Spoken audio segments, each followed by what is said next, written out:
না না না না না, কিছুতেই বুঝে উঠতে পারছি না। এই নিন জাহাপনা, আপনার জন্য আম পোড়া শরবত এনেছি, খেয়ে নিন। ওরা কপাল আগে সামলাই, তারপর আম পোড়ার শরবত খাবো।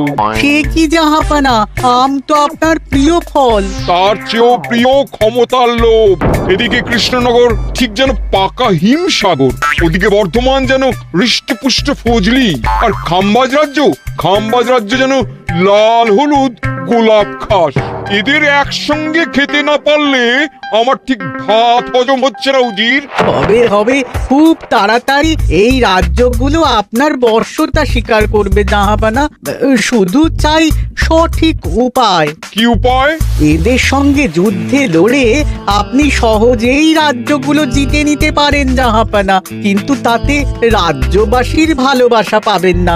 রাজ্যবাসীর ভালোবাসা পেতে হলে প্রমাণ করতে হবে তাদের রাজারা অপদার্থ। কি বলছো উজির?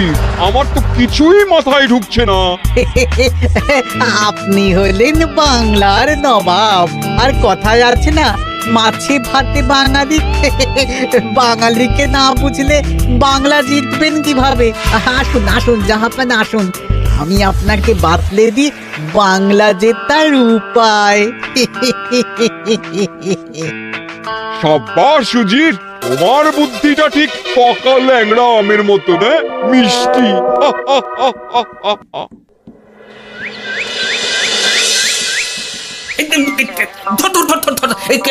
এই পায়ের নিচ দিয়ে গলে গেল। ধর ধর ধর ধর। বিশাল বড় মাছ গো গোপাল দাদু। একেবারে পাকা শোল। ছাড়বে না গোপাল দাদু, আজ রাতে আমরা জমিয়ে মাছ ভাত খাবো। খেতে তো হবে শোল মাছের ঝোল আর তেল কই। তোদের দিদাকে বড় মুখ করে বলে এসেছি। ধরেছি।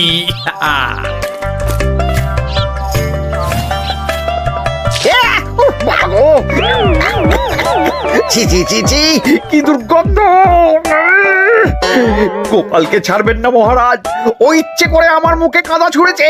ঠাকুর বলেছেন মানুষ নিজের কর্মফল একদিন না একদিন ঠিক পাবে। মন্ত্রী মশাই যে এত তাড়াতাড়ি পেয়ে যাবেন ভাবতেই পারিনি। দেখেছেন মহারাজ, দেখেছেন? দোষ করে এখন আবার ধর্মের বাণী দিচ্ছে। তুমি রাজসভা কামাই করে এসব কি করছো গোপাল?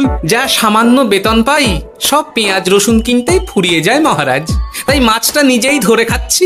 হ্যাঁ? মহারাজ আপনার পায়ে পড়ি।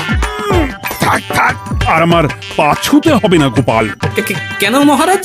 আমি তো মন থেকে আপনাকে সম্মান করি, বলুন। এ তো আচ্ছা জ্বালাতন।